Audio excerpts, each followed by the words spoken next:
دعا کیا کریں. دعائیں زندگیاں بدل دیتی ہیں. اپنے بہن بھائیوں کے لیے، اپنے بچوں کے لیے، اپنے رشتہ داروں کے لیے دعا کیا کریں.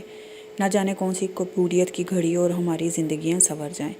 کسی کو اچھے حال میں دیکھیں تو اس کے لیے اچھی دعا کریں. کسی کو برے حال میں دیکھیں تو اس کی اس حال میں نکلنے کی دعا کریں. اللہ ہم سب کو پریشانیوں، مصیبتوں اور بلاؤں سے، آفات سے محفوظ رکھے. السلام علیکم مائی یوٹیوب فیملی. کیسے ہیں آپ سب؟ امید کرتی ہوں کہ آپ سب ٹھیک ہوں گے. میں بھی ٹھیک ہوں. آج ہم جس ٹاپک پہ بات کر رہے ہیں وہ ہے دعائیں. دعائیں کیسے ہماری زندگی بدل دیتی ہیں.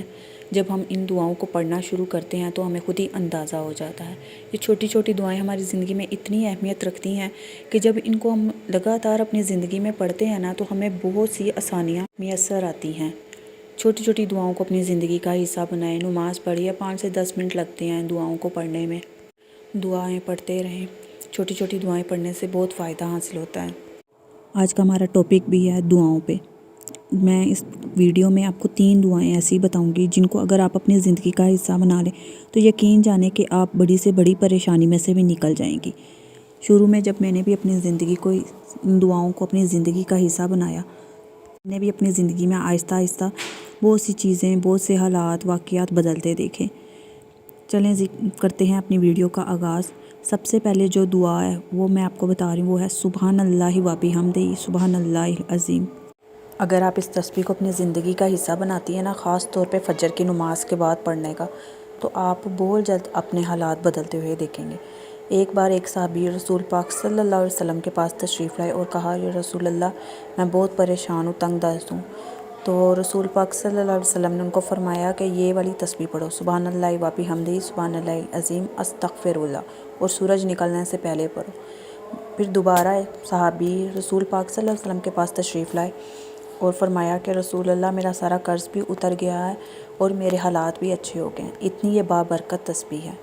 آپ تسبیح جب پڑھنا شروع کریں گے آپ خود ہی اندازہ کریں گے کہ آپ کی زندگی کتنی بدلنا شروع ہو گئی ہے.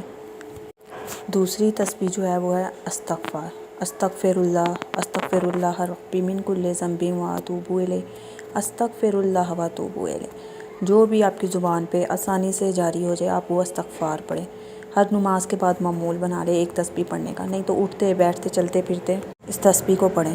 جیسے خواتین کچن میں کام کر رہی ہوتی ہیں اور ساتھ ساتھ استغفار کا ورد رکھیں تو انشاءاللہ تعالیٰ بہت جلد آپ کی زندگی بدل جائے گی اور آپ کے حالات بھی بہتر ہو جائیں گے. کیونکہ جب انسان ہر وقت اللہ تعالیٰ سے استغفار کرتا ہے نا تو وہ اپنے ہر اچھے برے کام کی اللہ سے معافی مانگ رہا ہوتا ہے اور اللہ کو راضی کرنے کی کوشش کر رہا ہوتا ہے. تو یہ تسبیح بہت زیادہ پاورفل ہے. اس کو بھی اگر آپ اپنی زندگی میں شامل کر لیں گے تو بہت ہی بہتر نتائج آپ کو حاصل ہوں گے. اگر ہم استغفار کو اپنی زندگی کا حصہ بنا لینا تو ہمارے گناہوں سے تو عادت چھوٹ ہی جائے گی، ہمارے گناہ تو معاف ہوں گے ہی. اس کے علاوہ اللہ تعالیٰ کی بہت سی رحمتوں کا نزول بھی ہم پر ہوگا. اس لیے جتنا ہو سکے استغفار کو اپنی زندگی میں شامل کریں. استغفار ہماری زندگی میں آنے والی مصیبتوں، پریشانیوں کو ختم کر دیتا ہے. اس کے بہت بہتر نتائج ہماری زندگی پہ اثر انداز ہوتے ہیں. اب جو میں آپ کو تیسری دعا بتانے جا رہی ہوں یہ بھی بہت پاورفل ہے. اگر اس کوئی بھی تسبیح آپ اگر پورے دن میں ایک تسبیح پڑھنے کا معمول بنا لینا تو اس سے بھی آپ کو بے انتہا فائدے حاصل ہوں گے. اس تسبیح کے بھی بہت سے فیض و برکات ہیں. تسبیح کون سی ہے؟ تسبیح یہ ہے کہ وہ تسبیح ایک بہت خوبصورت سی دعا ہے، ربی انی لما انزلت الی من خیر فقیر. کہ اللہ ہم تیری رحمت کے محتاج ہیں، تیرے کرم کے محتاج ہیں. جب ہم اللہ تعالیٰ کے سپرد اپنے سارے معاملے کر دیتے نا تو اللہ تعالیٰ ہمارے لیے نا بہت بہتر فیصلہ ہی کرنے والا ہے. بعض دفعہ ہم کسی چیز کے لیے بھاگ رہے ہوتے ہیں، کوشش کر رہے ہوتے ہیں، لیکن اللہ وہ ہمیں عطا نہیں کرتا تو ہم پریشان ہو جاتے ہیں. لیکن اللہ تعالیٰ بہتر جانتا کہ ہمارے حق میں کون سی چیز بہتر ہے کون سی نہیں. اس لیے جب بھی دعا مانگے اپنے بہن بھائیوں کے لیے، اپنے گھر والوں کے لیے، اپنے عزیز و اقارب کے لیے، تو اللہ تعالیٰ سے ساتھ عافیت بھی مانگے کہ اللہ تعالیٰ ہمیں عافیت والی زندگی عطا فرما، عافیت والا رزق دے، عافیت والے پیسے دے، عافیت والا مال و دولت دے، جو ہمارے لیے عافیت ہو، جس میں جو ہمارے لیے پریشانی کا باعث نہ بنے، تکلیف کا بعد میں باعث نہ بنے. جیسے ہم اللہ تعالیٰ سے مانگیں کوئی چیز اور وہ ہمیں عطا کر دے لیکن وہ ہمارے لیے بعد میں آزمائش بن جائے تو اس چیز کا تو کوئی فائدہ نہیں نا. اس لیے ساتھ میں اللہ تعالیٰ سے جو بھی چیز مانگے ساتھ میں عافیت بھی مانگے کہ اللہ عافیت والا رزق دے، عافیت والی اولاد دے، تاکہ ہماری زندگی میں آگے اس چیز سے پریشانی نہ ہو، ہماری زندگی میں سکون ہو۔ اگر ایک انسان کے پاس پیسہ ہے، دولت ہے، سب کچھ ہے، لیکن اگر اس کے پاس سکون ہی نہیں ہے تو پھر کیا فائدہ اس مال و دولت کا، اس روپے پیسے کا؟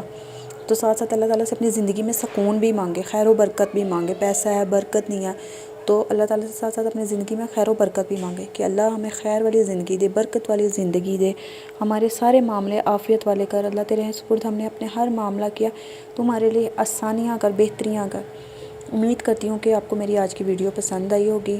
اگر اس میں آپ کو کوئی بھی دعا اچھی لگے تو اس ویڈیو کو لائک کر دیں، شیئر کر دیں اور ان دعاؤں کو اپنی زندگی کا حصہ بنائیں، اور مجھے بھی اپنی دعاؤں میں یاد رکھیں۔